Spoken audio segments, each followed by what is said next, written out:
আপনাদের সবাইকে স্বাগত জানাই। আজ আমি আমার জেঠুর বাড়িতে এসেছি আর এখানে এসে এত সুন্দর একটা জিনিস আপনাদেরকে শেয়ার করছি। তো দেখুন, এই যে এত সুন্দর মড়াইগুলো আপনারা হয়তো কখনো দেখেছেন, আবার কেউ কেউ নাও দেখে থাকতে পারেন। তো এই ভিডিওর মাধ্যমে দেখুন, ভালো লাগবে।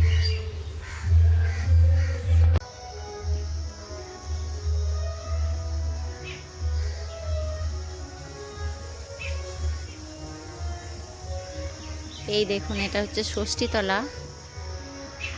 দেখুন বন্ধুরা, আমি আমার জেঠুর বাড়িতে এসেছি আর এখানে এত সুন্দর একটা জিনিস আপনাদের সঙ্গে শেয়ার করছি, যেটা না দেখলে বুঝতে পারবেন না। তাই বলছি, পুরো ভিডিওটা দেখুন, ভালো লাগবে। এই দেখুন, আপনারা হয়তো অনেকেই এইভাবে দেখেননি কখনো।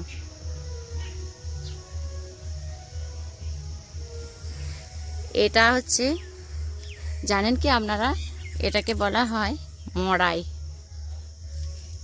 এইগুলো খড় দিয়ে দিয়ে পাকানো, হাতে করে এগুলো পাকানো হয়েছে। পাকানোর পর এটাকে বাঁধা হয়েছে। আর এই দেখুন, প্রথমে নিচেতে মাটি, ইট দিয়ে মাটি দিয়ে করা হয়েছে, তার উপরে এগুলো খড়,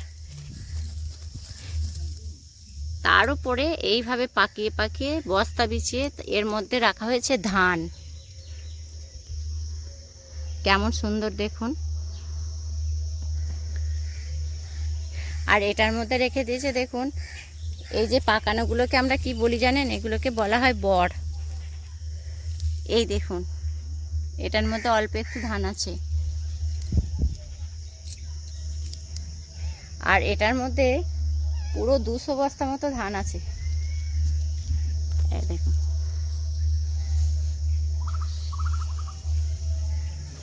আর এই দিক থেকে বৃষ্টির ছাট আসবে বলে, বৃষ্টিতে ভিজে যাবে যেহেতু, সেই জন্য এখানে পেপার দেওয়া হয়েছে।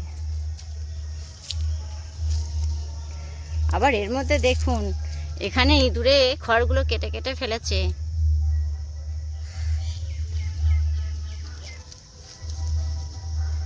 এই দেখুন, সামনে পুকুর, কেমন সুন্দর একটা পরিবেশ। মড়াইটাকে আরেকবার দূর থেকে দেখাই।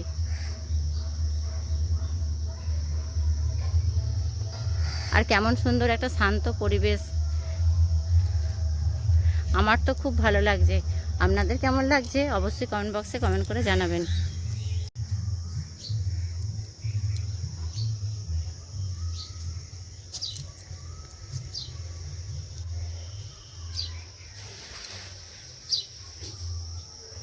এই দেখুন বন্ধুরা, এটা একটা কাঁঠাল গাছ।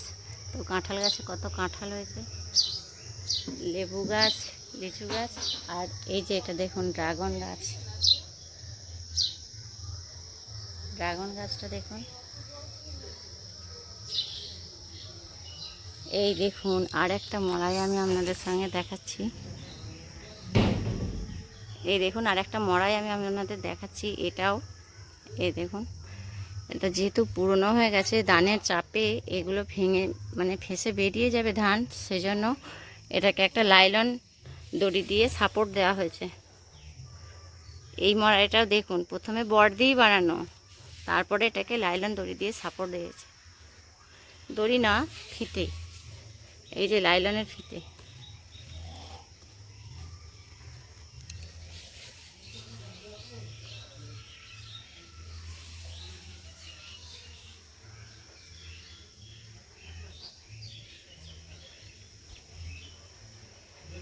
এই ভিডিওটি আপনাদের কেমন লাগছে অবশ্যই কমেন্ট বক্সে কমেন্ট করে জানাবেন। ভালো লাগলে ভিডিওটিতে লাইক করবেন, বন্ধুদের সাথে শেয়ার করবেন, আর আমার চ্যানেলকে সাবস্ক্রাইব করে আমার পাশে থাকবেন।